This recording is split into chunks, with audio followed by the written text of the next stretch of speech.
أعوذ بالله من الشيطان الرجيم. بسم الله الرحمن الرحيم. قل إن كنتم تحبون الله فاتبعوني يحببكم الله ويغفر لكم ذنوبكم والله غفور رحيم. یعنی اے حبیب فرما دو کہ اے لوگو، اگر تم اللہ سے محبت کرتے ہو تو میرے فرما بردار بن جاؤ. اللہ تم سے محبت فرمائے گا اور تمہارے گناہ بخش دے گا، اور اللہ بخشنے والا مہربان ہے.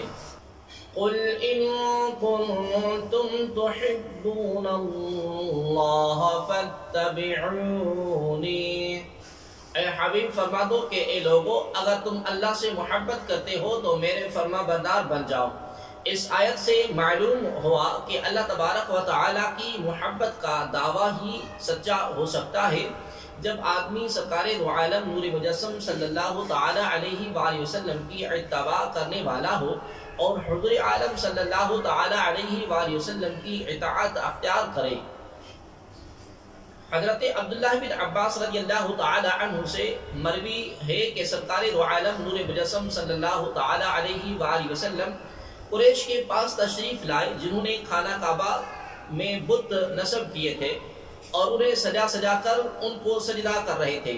تاجدار رسالت صلی اللہ تعالی علیہ وآلہ وسلم نے فرمایا، اے گروہ قریش، خدا تبارک و تعالی کی قسم، تم اپنے آبا اجداد حضرت سیدنا ابراہیم علیہ السلام اور حضرت اسماعیل علیہ السلام کے دین سے ہٹ گئے ہو.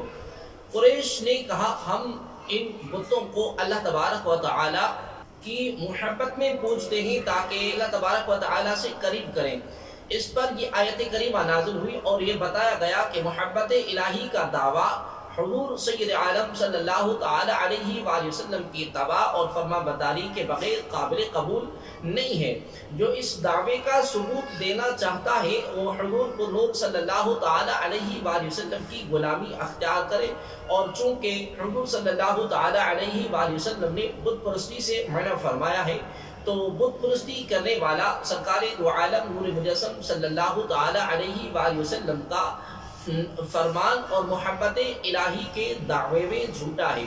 دوسرا قول یہ ہے کہ مدینہ کے یہودی کہا کرتے تھے کہ ہم حضور صلی اللہ تعالی علیہ وآلہ وسلم کی اتباع کرنے کی ضرورت نہیں ہے، ہم تو اللہ تبارک و تعالی کے بیٹے اور اس کے پیارے ہیں. تب یہ آیت کریمہ نازل ہوئی. مفتی احمد یار خان نعیمی رحمۃ اللہ تعالی علیہ فرماتے ہیں کہ یہی قول قوی ہے کیونکہ سورہ آل عمران مدنی ہے.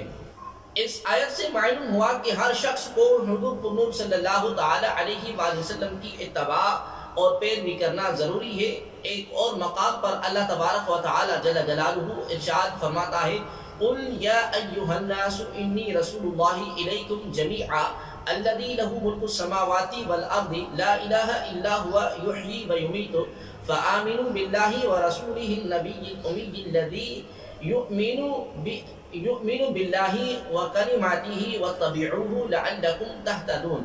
یعنی تم فرماؤ، اے لوگو، میں تم سب کی طرف اللہ کا رسول ہوں جس کے لیے آسمان اور زمین کی بادشاہت ہے، اس کے سوا کوئی معبود نہیں، وہی زندہ کرتا ہے اور مارتا ہے، تو ایمان لاؤ اللہ اور اس کے رسول پر جو نبی ہیں، کسی سے پڑھے ہوئے نہیں ہیں.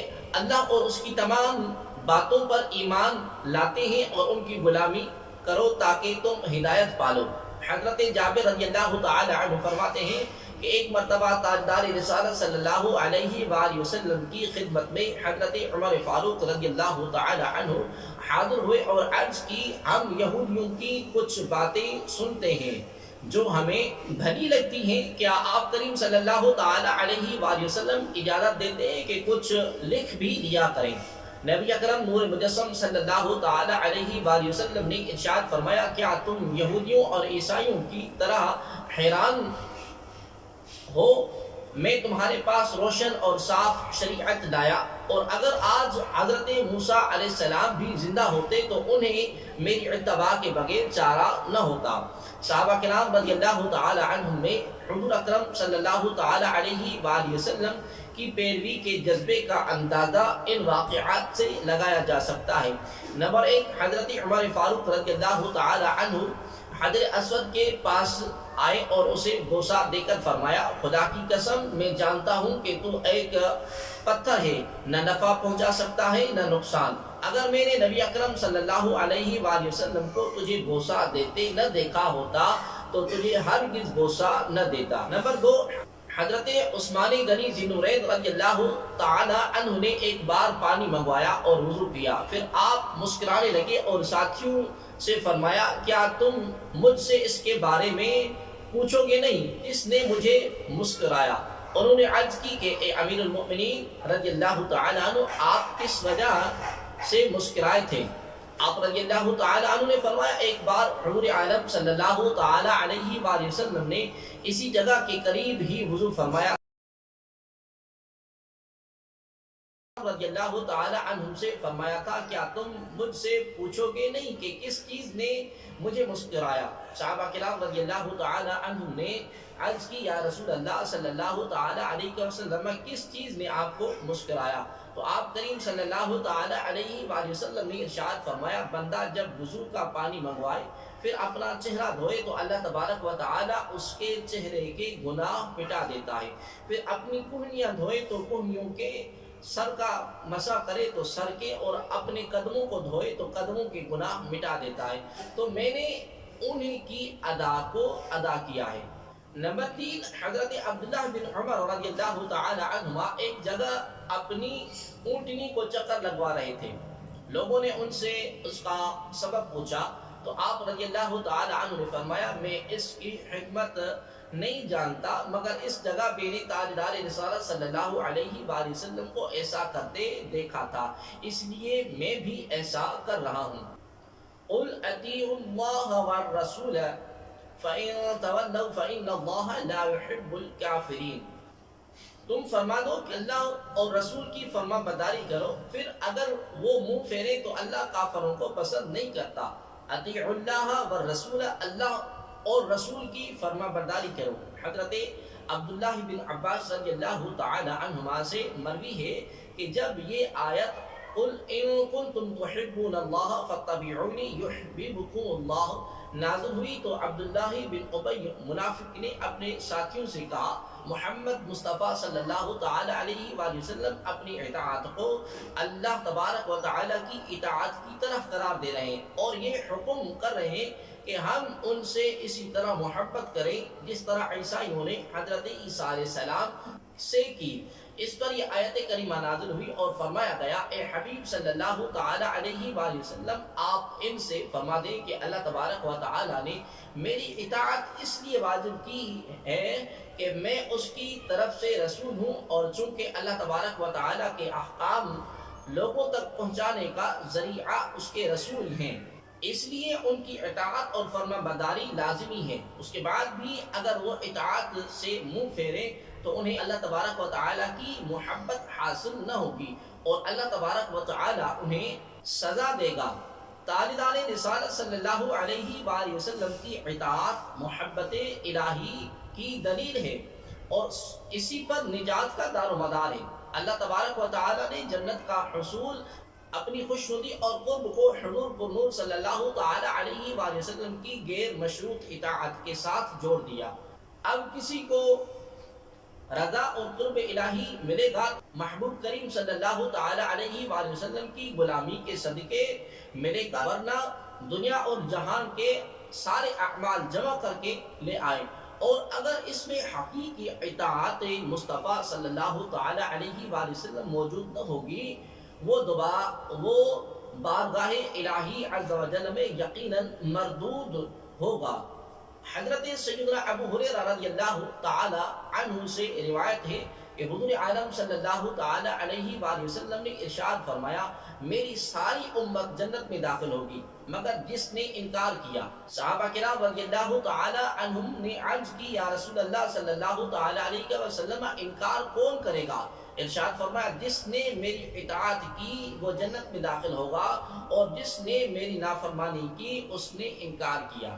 حضرت ابو موسیٰ اشعری رضی اللہ تعالی عنہ سے روایت ہے کہ نبی اکرم صلی اللہ علیہ وآلہ وسلم نے ارشاد فرمایا، بے شک میری مثال اور اس کی جس کے ساتھ مجھے مبعوث فرمایا گیا ہے اس شخص جیسی ہے جس نے اپنی قوم کے پاس آ کر کہا، اے قوم، میں نے اپنی آنکھوں سے ایک فوج دیکھی ہے، میں تمہیں واضح طور پر اس سے ڈرانے والا ہوں، لہذا اپنے آپ کو بچا لو۔ چنانچہ اس کی قوم کے ایک گروہ نے اس کی بات مانی اور راتوں رات نکل کر پناہ گاہ میں جا چھپے اور ہلاکت سے بچ گئے، جبکہ ایک گروہ نے اسے جھٹلایا اور صبح تک اپنے مقامات پر ہی رہے۔ صبح سویرے لشکر نے ان پر حملہ کر دیا اور ان کو ہلاک کر کے غارت گری کا بازار گرم کیا۔ بس یہ مثال اس کی ہے جس نے میری اطاعت کی اور جو میں لے کر آیا اس کی پیروی کی، اور اس شخص کی مثال ہے جس نے میری نافرمانی کی اور جو میں حق لے کر آیا ہوں اسے جھٹلایا۔ حضرت مقدام بن معدی کرم رضی اللہ تعالی عنہ سے روایت ہے کہ رسول اللہ صلی اللہ تعالی علیہ وآلہ وسلم نے ارشاد فرمایا، سن لو، ان قریب ایک آدمی کے پاس میری حدیث پہنچے گی اور وہ اپنی مسحری پر تکیہ لگائے بیٹھا ہوگا، ہمارے اور تمہارے درمیان اللہ تبارک و تعالی کی کتاب کافی ہے، ہم جو چیز اس میں حلال پائیں گے اسے حلال سمجھیں گے، اسے حرام سمجھیں گے، جسے قرآن میں حرام پائیں گے۔ حالانکہ اللہ تبارک و تعالیٰ کے رسول صلی اللہ علیہ وآلہ وسلم نے بھی اس طرح حرام کیا جس طرح اللہ تبارک و تعالیٰ نے حرام کیا، کہ محمد سے وفا تو نے تو ہم تیرے ہیں، یہ جہاں چیز ہے کیا لوح قلم تیرے ہیں۔ ان اللہ اصطفى آدم ونوحا وآل ابراہیم وآل عمران علی العالمین، بے شک اللہ نے آدم اور نوح اور ابراہیم کی اولاد اور عمران کی اولاد کو سارے جہان والوں پر چن لیا۔ ان اللہ اصطفى آدم، بے شک اللہ نے آدم کو چن لیا۔ یہودیوں نے کہا تھا کہ ہم حضرت ابراہیم، حضرت اسحاق اور حضرت یعقوب علیہ السلام کی اولاد سے ہیں اور انہی کے دین پر ہیں۔ اس پر یہ آیت کریمہ نازل ہوئی اور بتا دیا گیا کہ اللہ تبارک و تعالی نے ان حضرات کو اسلام کے ساتھ برگزیدہ کیا تھا، اور اے یہودیوں، تم اسلام پر نہیں ہو تو تمہارا یہ دعویٰ غلط ہے۔ اس آیت سے یہ بھی معلوم ہوا کہ اللہ تبارک و تعالیٰ کے برگزیدہ چنے ہوئے منتخب بندوں کی عظمت اور شان بیان کرنا اللہ تبارک و تعالیٰ کی سنت ہے، جسے یہاں پر برگزیدہ بندوں کا تذکرہ ہوا اور اس کے آگے کی آیتوں میں مقربین بارگاہ الہی کا تفصیل سے تذکرہ ہوا۔ ذریۃ بعضھا من بعض واللہ سمیع علیم، یہ ایک نسل ہے جو ایک دوسرے سے ہے اور اللہ سننے والا اور جاننے والا ہے۔ ذریۃ، یہ ایک نسل ہے، یعنی ان برگزیدہ بندوں نے باہم نسلی تعلقات بھی، اور دین کے اندر یہ حضرات ایک دوسرے کے معاون اور مددگار ہیں۔ اذ قالت امرأة عمران رب انی نذرت لك ما في بطنی محررا فتقبل منی انك انت السمیع العلیم، یاد کرو جب عمران کی بیوی نے عرض کی، اے میرے رب، میں تیرے لیے نظر مانتی ہوں کہ میرے پیٹ میں جو اولاد ہے وہ خاص تیرے لیے آزاد یعنی وقف ہے، تو مجھ سے یہ قبول کر لے، بے شک تو ہی سننے والا اور جاننے والا ہے۔ اذ قالت امرأة عمران، جب عمران کی بیوی نے عرض کی، عمران دو ہیں، ایک عمران بن بسبر بن قاحث بن لاوا بن یعقوب، یہ تو حضرت موسیٰ اور حضرت ہارون علیہ السلام کے والد ہیں، اور دوسرے عمران بن ماسان، یہ حضرت عیسیٰ علیہ نبینا علیہ السلام کی والدہ حضرت مریم رضی اللہ تعالی عنہا کے والد ہیں۔ ان دونوں عمرانوں کے درمیان 1800 برس کا فرق ہے، یہاں دوسرے عمران مراد ہیں۔ ان کی بیوی یعنی حضرت مریم رضی اللہ تعالی عنہا کی والدہ کا نام حنا بنت فاقوزہ ہے۔ یہاں آیت میں انہی کا واقعہ بیان ہو رہا ہے کہ انہوں نے اللہ تبارک و تعالیٰ کی بارگاہ میں عرض کی تھی کہ اے اللہ، میں تیرے لیے نظر مانتی ہوں کہ میرے پیٹ میں جو اولاد ہے خاص وہ تیرے لیے وقف ہے، تیری عبادت کے سوا دنیا کا کوئی کام اس کے متعلق نہ ہو، اور بیت المقدس کی خدمت اس کے ذمہ ہو۔ علماء نے واقعہ اس طرح ذکر کیا ہے کہ حضرت زکریا علی نبینا علیہ الصلوۃ والسلام اور حضرت عمران رضی اللہ تعالی عنہ دونوں ہم زلف تھے۔ فاقودہ کی دختر عیشا حضرت زکریا علی نبینا علیہ الصلوۃ والسلام کی زوجہ تھی اور حضرت یحییٰ علی نبینا علیہ الصلوۃ والسلام کی والدہ ہیں، اور ان کی بہن حضرت حنا رضی اللہ تعالی عنہ حضرت عمران رضی اللہ تعالی عنہ کی بیوی تھی، اور یہ حضرت مریم رضی اللہ تعالی عنہ کی والدہ ہیں۔ ایک زمانے تک حضرت حنا رضی اللہ تعالی عنہ کے ہاں اولاد نہیں ہوئی، یہاں تک کہ بڑھاپا آ گیا اور مایوس ہو گئی، اور صالحین کا خاندان تھا، یہ سب لوگ اللہ تبارک و تعالیٰ کے مقبول بندے تھے۔ ایک روز حضرت حنا رضی اللہ تعالی عنہ نے ایک درخت کے سائے میں ایک چڑیا دیکھی جو اپنے بچے کو بھرا رہی تھی، یعنی دانا کھلا رہی تھی۔ یہ دیکھ کر آپ رضی اللہ تعالی عنہ کے دل میں اولاد کا شوق پیدا ہوا، اور بارگاہ الہی میں عرض کی، یا رب اگر تو مجھے بچہ دے تو میں اس کو بیت المقدس کا خادم بنا دوں گی اور اس خدمت کے لیے حاضر کر دوں گی۔ چنانچہ جب وہ حاملہ ہوئی اور انہوں نے یہ نظر مان لی تو ان کے شوہر نے فرمایا، یہ تم نے کیا کیا؟ اگر لڑکی ہوئی تو وہ اس قابل کہاں ہوگی؟ اس زمانے میں بیت المقدس کی خدمت کے لیے لڑکوں کو دیا جاتا تھا، اور لڑکیاں اپنے مخصوص معاملات، زنانہ کمزوریوں اور مردوں کے ساتھ نہ رہ سکنے کی وجہ سے اس قابل نہیں سمجھی جاتی تھی۔ اس لیے حضرت عمران رضی اللہ تعالی عنہ کو شدید فکر لاحق ہوئی۔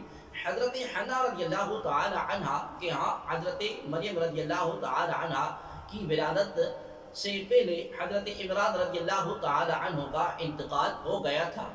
فلما وضعتها قالت ربي إني وضعتها أنثى والله أعلم بما وضعت وليس الذكر كالأنثى وإني سميتها مريم وإني أعيذها بك وذريتها من الشيطان الرجيم۔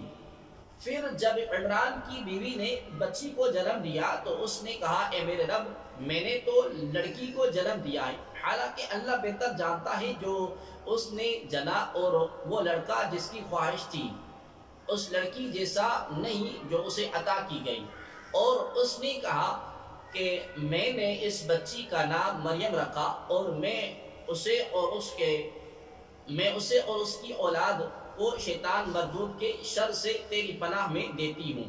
فلما وضعتها، تو جب عمران کی بیوی نے بچی کو جنم دیا، کیونکہ حضرت عمران رضی اللہ تعالی عنہ پہلے ہی اپنے خدشے کا اظہار کر چکے تھے، اور اللہ تبارک و تعالی کی قدرت کے بیٹے کی بجائے بیٹی کی ولادت ہوئی، اس پر حضرت حنا رضی اللہ تعالی عنہ نے اظہار افسوس کے طور پر یہ کلمہ کہا۔ انہیں حسرت اور غم اس وجہ سے ہوا چونکہ لڑکی پیدا ہوئی ہے، لہذا نظر پوری نہیں ہو سکے گی۔ آپ رضی اللہ تعالی عنہ کا یہ عجز کرنا منت کے پورا نہ کر سکنے پر افسوس کی وجہ سے تھا، اس وجہ سے نہیں کہ آپ رضی اللہ تعالی عنہ کو لڑکی پیدا ہونے کا افسوس تھا، کیونکہ یہ کفار کا طریقہ ہے۔ لیکن اللہ تبارک و تعالی نے جو لڑکی عطا فرمائی تھی اس کے بارے میں فرمایا کہ کوئی لڑکا اس لڑکی کی طرح نہیں ہو سکتا، کیونکہ یہ تمام جہان کی عورتوں سے افضل ہوگی۔ روح اللہ حضرت عیسیٰ علیہ السلام کی ماں ہوگی، یہ اللہ تبارک و تعالیٰ کی خاص عطا ہے۔ اسے معلوم ہوا کہ بعض عورتیں بعض مردوں سے افضل ہو سکتی ہیں۔ خیال رہے کہ حضرت مریم رضی اللہ تعالی عنہ اپنے زمانے میں تمام جہان کی عورتوں سے افضل تھیں، یہ نہیں کہ ان کا مرتبہ حضرت عائشہ صدیقہ رضی اللہ تعالی عنہ یا حضرت سیدہ خدیجہ الکبریٰ یا حضرت سیدہ فاطمہ الزہرا رضی اللہ تعالی عنہن سے بھی بڑھ کر ہو۔ مریم کے معنی عابدہ اور خادمہ ہیں۔ وَإِنِّي أُعِيذُهَا بِكَ، اور میں اسے تیری پناہ میں دیتی ہوں۔ حضرت مریم رضی اللہ تعالی عنہ کی والدہ حضرت مریم رضی اللہ تعالی عنہ اور ان کی اولاد کے لیے شیطان کے شر سے پناہ مانگی، اور اللہ تبارک و تعالی نے اس کی دعا کو قبول فرمایا۔ یہ مقبول الفاظ ہیں، اپنی اولاد کے لیے ان الفاظ کے ساتھ دعا مانگتے رہنا چاہیے، انشاءاللہ العزیز اللہ تبارک و تعالی کرم فرمائے گا۔ فتقبلها ربها بقبول حسن وأنبتها نباتا حسنا وكفلها زكريا كلما دخل عليها زكريا المحراب وجد عندها رزقا قال يا مريم أنى لك هذا قالت هو من عند الله ان اللہ یرزق من یشاء بغیر حساب. تو اس کے رب نے اسے اچھی طرح قبول کیا اور اسے خوب پروان چڑھایا اور زکریا کو اس کا نگہبان بنا دیا. جب کبھی زکریا اس کے پاس اس کی نماز پڑھنے کی جگہ جاتے تو اس کے پاس پھل پاتے. زکریا نے سوال کیا کہ اے مریم یہ تمہارے پاس کہاں سے آتا ہے؟ تو انہوں نے جواب دیا کہ یہ اللہ تبارک و تعالیٰ کی طرف سے ہے، بے شک اللہ جسے چاہتا ہے بے شمار رزق عطا فرماتا ہے. فَتَقَبَّلَهَا رَبُّهَا بِقَبُولٍ حَسَن، تو اس کے رب نے اسے اچھی طرح قبول کیا. اللہ تعالیٰ نے نظر میں لڑکے کی جگہ حضرت مریم رضی اللہ تعالی عنہا کو قبول فرما لیا اور انہیں احسن انداز میں پروان چڑھایا. حضرت مریم رضی اللہ تعالی عنہا دوسرے بچوں کی بنسبت بہت تیزی کے ساتھ بڑھتی رہی. حضرت حنا رضی اللہ تعالی عنہا نے ولادت کے بعد حضرت مریم رضی اللہ تعالی عنہا کو ایک کپڑے میں لپیٹ کر بیت المقدس کے علماء کے سامنے پیش کر دیا تاکہ وہ انہیں اپنی کفالت میں لے لے. ان علماء کو بہت معزز شمار کیا جاتا تھا. یہ علماء حضرت ہارون علیہ نبینا علیہ السلام کی اولاد میں سے تھے اور بیت المقدس کی خدمت پر مقرر تھے. چونکہ حضرت مریم رضی اللہ تعالی عنہ حضرت عمران رضی اللہ تعالی عنہ کی بیٹی تھی جو ان علماء میں ممتاز تھے اور ان کا خاندان بھی بنی اسرائیل میں بہت اعلیٰ اور صاحب علم خاندان تھا. اس لیے ان سب علماء نے جن کی تعداد 27 تھی حضرت مریم رضی اللہ تعالی عنہ کو اپنی پرورش میں لینے میں رغبت ظاہر کی.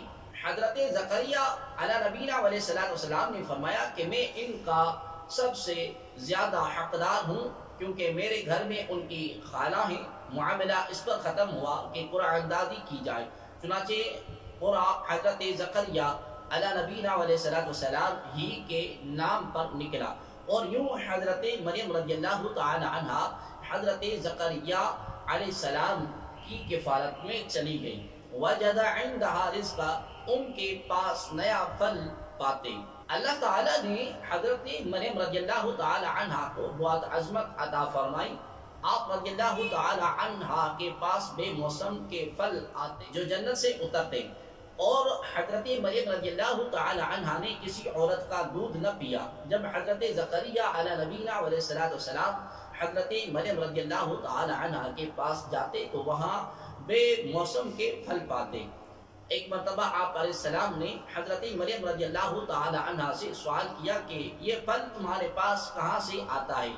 تو حضرت مریم رضی اللہ تعالی عنہ نے بچپن کی عمر میں جواب دیا کہ یہ اللہ تبارک و تعالی کی طرف سے ہے. حضرت مریم رضی اللہ تعالی عنہ نے یہ کلام اس وقت کیا جب وہ پالنے یعنی جھولے میں پرورش پا رہی تھی، جیسا کہ ان کے فرزند حضرت عیسیٰ علیہ السلام نے اس حال میں کلام فرمایا. حضرت زکریا علیہ السلام نے جب یہ دیکھا تو خیال فرمایا جو پاک ذات حضرت مریم رضی اللہ تعالی عنہ کو بے وقت بے موسم اور بغیر ظاہری سبب کے میوہ عطا فرمانے پر قادر ہے، وہ بے شک اس پر بھی قادر ہے کہ میری بانجھ بیوی کو نئی تندرستی دے دے اور مجھے اس بڑھاپے کی عمر میں اولاد کی امید ختم ہو جانے کے بعد فرزند عطا فرما دے. اس خیال سے آپ علیہ السلام نے دعا کی جس کا اگلی آیت میں بیان ہے. یہ واقعہ مزید تفصیل کے ساتھ سورہ مریم آیت نمبر 2 تا 15 میں مذکور ہے. مذکورہ بالا آیت سے اولیاء رحمت اللہ تعالی علیہم کی کرامات بھی ثابت ہوتی ہیں کہ اللہ تبارک و تعالی ان کے ہاتھوں پر خوارق یعنی خلاف عادت چیزیں ظاہر فرماتا ہے. ہنالک دعا زکریا ربہ قال رب هب لي من لدنك ذریۃ طیبۃ انک سمیع الدعاء، یعنی وہی زکریا نے اپنے رب سے دعا مانگی، عرض کی اے میرے رب مجھے اپنی بارگاہ سے پاکیزہ اولاد عطا فرما، بے شک تو ہی دعا سننے والا ہے. ہنالک دعا زکریا ربہ، وہی زکریا نے اپنے رب سے دعا مانگی۔ حضرت زکریا علیہ نبینا علیہ السلام نے جب اس جگہ پر اللہ تبارک و تعالیٰ کی کرم نوازی دیکھی تو وہیں یعنی بیت المقدس کے محراب میں دروازے بند کر کے پاکیزہ اولاد کی دعا مانگی۔ معزز سامعین و ناظرین، اس آیت سے چند چیزیں معلوم ہوئیں۔ نمبر ایک، جس جگہ رحمت الہی کا نزول ہوا ہو وہاں دعا مانگنی چاہیے، جس مقام پر حضرت مریم رضی اللہ تعالی عنہا کو غیب سے رزق ملتا تھا، وہیں حضرت زکریا علیہ نبینا علیہ السلام نے دعا مانگی۔ اس وجہ سے خانہ کعبہ اور تاجدار رسالت صلی اللہ علیہ وآلہ وسلم کے روضہ اقدس اور مزارات اولیاء پر دعا مانگنے میں زیادہ فائدہ ہے کہ یہ مقامات رحمت الہی کی بارش برسنے کے ہیں۔ نمبر دو، علماء کرام نے اس جگہ کو مقبولیت کے مقام سے شمار کیا جہاں کسی کی دعوت قبول ہوئی ہو، لہذا جہاں اولیاء کرام رحمت اللہ تعالی علیہم کا وجود ہو یا جہاں وہ رہے ہوں وہاں دعا کرنی چاہیے، کیونکہ اولیاء رحمت اللہ تعالی علیہم بکثرت دعا کرتے ہیں اور ان کی دعائیں بھی قبول ہوتی ہیں۔ جہاں وہ رہے ہوں گے وہاں دعائیں ضرور قبول ہوئی ہوں گی۔ نمبر تین، حضرت زکریا علیہ نبینا علیہ السلام نے پاکیزہ اولاد کی دعا مانگی۔ معلوم ہوا کہ صرف اولاد کی دعا نہیں کرنی چاہیے کہ اولاد تو زبردست آزمائش بھی بن سکتی ہے، لہذا پاکیزہ کردار اور عمل والی اولاد کی دعا کرنی چاہیے تاکہ اس سے دنیا اور آخرت کا سکھ ملے۔ فنادته الملائكة وهو قائم يصلي في المحراب ان الله يبشرك بيحيى مصدقا بكلمة من الله وسيدا وحصورا ونبيا من الصالحين۔ تو فرشتوں نے اسے پکار کر کہا جب وہ اپنی نماز کی جگہ کھڑے نماز پڑھ رہے تھے، بے شک اللہ آپ کو یحییٰ کی خوشخبری دیتا ہے جو اللہ کی طرف کے ایک کلمے کی تصدیق کرے گا، وہ سردار ہوگا اور ہمیشہ عورتوں سے بچنے والا اور صالحین میں سے ایک نبی ہوگا۔ فنادته الملائکہ، تو فرشتوں نے اسے پکار کر کہا۔ حضرت زکریا علیہ نبینا علیہ السلام بڑے عالم تھے، بارگاہ الہی میں قربانیاں آپ علیہ السلام ہی پیش کیا کرتے تھے اور مسجد شریف میں آپ علیہ السلام کی اجازت کے بغیر کوئی داخل نہیں ہو سکتا تھا۔ جس وقت محراب میں آپ علیہ السلام نماز میں مشغول تھے اور باہر آدمی داخلے کی اجازت کا انتظار کر رہے تھے، دروازہ بند تھا، اچانک آپ علیہ السلام نے ایک سفید پوش جوان کو دیکھا۔ وہ حضرت جبریل علیہ السلام تھے۔ انہوں نے آپ علیہ السلام کو فرزند کی بشارت دی جو ان اللہ یبشرک میں بیان فرمائی۔ یہ غیب کی خبر حضرت جبریل علیہ السلام اور حضرت زکریا علیہ السلام دونوں کو معلوم ہو گئی۔ آپ علیہ السلام کو بشارت ملی کہ آپ علیہ السلام کو ایسا بیٹا عطا کیا جائے گا جس کا نام یحییٰ ہوگا اور اللہ تبارک و تعالیٰ کے کلمے یعنی حضرت عیسیٰ علیہ السلام کی تصدیق کرے گا۔ اور حضرت عیسیٰ علیہ السلام کو کلمۃ اللہ اس لیے کہتے ہیں کہ اللہ تبارک و تعالیٰ نے انہیں کلمہ کن فرما کر بغیر باپ کے پیدا کیا۔ حضرت عیسیٰ علیہ السلام پر سب سے پہلے ایمان لانے اور ان کی تصدیق کرنے والا حضرت یحییٰ علیہ السلام ہیں، اور حضرت عیسیٰ علیہ السلام سے عمر میں 6 ماہ بڑے تھے۔ حضرت یحییٰ علیہ السلام کی والدہ حضرت مریم رضی اللہ تعالی عنہا سے ملی تو انہیں اپنے حاملہ ہونے پر مطالعہ کیا۔ حضرت مریم رضی اللہ تعالی عنہا نے فرمایا میں بھی حاملہ ہوں۔ حضرت یحییٰ علیہ السلام کی والدہ نے کہا اے مریم رضی اللہ تعالی عنہ، مجھے یوں لگتا ہے کہ میرے پیٹ کا بچہ تمہارے پیٹ کے بچے کو سجدہ کرتا ہے۔ سیدہ سردار آیت مبارکہ میں حضرت یحییٰ علیہ السلام کے 4 اوصاف بیان فرمائے۔ ایک مصدق یعنی تصدیق کرنے والا، اور اس کا بیان اوپر گزر گیا۔ نمبر 2 سید یعنی سردار۔ سید اس رئیس کو کہتے ہیں جو مخدوم اور مطاع ہو، یعنی لوگ اس کی خدمت اور اطاعت کریں۔ حضرت یحییٰ علیہ السلام مومنین کے سردار اور علم اور دین میں ان کے رئیس تھے۔ نمبر 3 حسورہ، عورتوں سے بچنے والا۔ حسور وہ شخص ہوتا ہے جو قوت کے باوجود عورت سے رغبت نہ کرے۔ نمبر 4، صالحین میں سے ایک نبی۔ قال ربی انا یکون لی غلام وقد بلغنی الکبر وامرأتی عاقر قال کذلک اللہ یفعل ما یشاء۔ تو عرض کی اے میرے رب میرے ہاں لڑکا کیسے پیدا ہوگا حالانکہ مجھے بڑھاپا پہنچ چکا ہے اور میری بیوی بھی بانجھ ہے۔ اللہ تبارک و تعالی نے فرمایا اللہ یوں ہی جو چاہتا ہے کرتا ہے۔ انا یکون لی غلام، میرے ہاں لڑکا کیسے پیدا ہوگا۔ حضرت زکریا علیہ السلام کو جب بیٹے کی بشارت دی گئی تو آپ علیہ السلام نے تعجب کے طور پر عرض کیا اے میرے رب میرے ہاں لڑکا کیسے پیدا ہوگا حالانکہ میں بوڑھا ہو چکا ہوں اور میری بیوی بھی بانجھ ہے۔ اللہ تبارک و تعالی نے فرمایا اللہ عز و جل یوں ہی جو چاہتا ہے کرتا ہے۔ اس وقت حضرت زکریا علیہ السلام کی عمر 120 سال ہو چکی تھی اور آپ علیہ السلام کی زوجہ کی عمر 98 سال تھی۔ سوال سے مقصود یہ تھا کہ بیٹا کس طرح عطا ہوگا، آیا میری جوانی واپس لوٹائی جائے گی اور وہ زوجہ کا بانجھ ہونا دور کیا جائے گا یا ہم دونوں اپنے حال پر رہیں گے۔ فرمایا گیا کہ بڑھاپے میں فرزند عطا کرنا اس کی قدرت سے کچھ بعید نہیں، لہذا اس بڑھاپے کی حالت میں فرزند ملے گا۔ قال رب اجعل لي آیہ قال آیتک الا تکلم الناس ثلاثة ایام الا رمزا واذکر ربک کثیرا وسبح بالعشی والابکار۔ عرض کی اے میرے رب میرے لیے کوئی نشانی مقرر فرما دے۔ اللہ تبارک و تعالی نے فرمایا تیری نشانی یہ ہے کہ تم 3 دن تک لوگوں سے صرف اشارے سے بات چیت کر سکو گے اور اپنے رب کو کثرت سے یاد کرو اور صبح اور شام کی تسبیح کرتے رہو۔ قال رب اجعل لي آیہ، عرض کی اے میرے رب میرے لیے کوئی نشانی مقرر فرما دے۔ حضرت زکریا علیہ السلام نے حمل ٹھہر جانے کی صورت میں علامت ظاہر ہونے کا عرض کیا تاکہ اس وقت اور زیادہ شکر عبادت میں مصروف ہو جائے۔ اللہ تبارک و تعالی نے فرمایا کہ تیری نشانی یہ ہے کہ تم 3 دن تک لوگوں سے صرف اشارے سے بات چیت کر سکو گے۔ چنانچہ ایسا ہی ہوا، جب آپ علیہ السلام کی زوجہ کو حمل ٹھہرا تو آدمیوں کے ساتھ گفتگو کرنے سے زبان مبارک 3 روز تک بند رہی اور تسبیح اور ذکر پر آپ قادر رہے، اور یہ ایک عظیم معجزہ ہے کہ جس میں اعضاء صحیح اور سالم ہو اور زبان سے تسبیح اور تقدیس کے کلمات ادا ہوتے رہیں مگر لوگوں کے ساتھ گفتگو نہ ہو سکے۔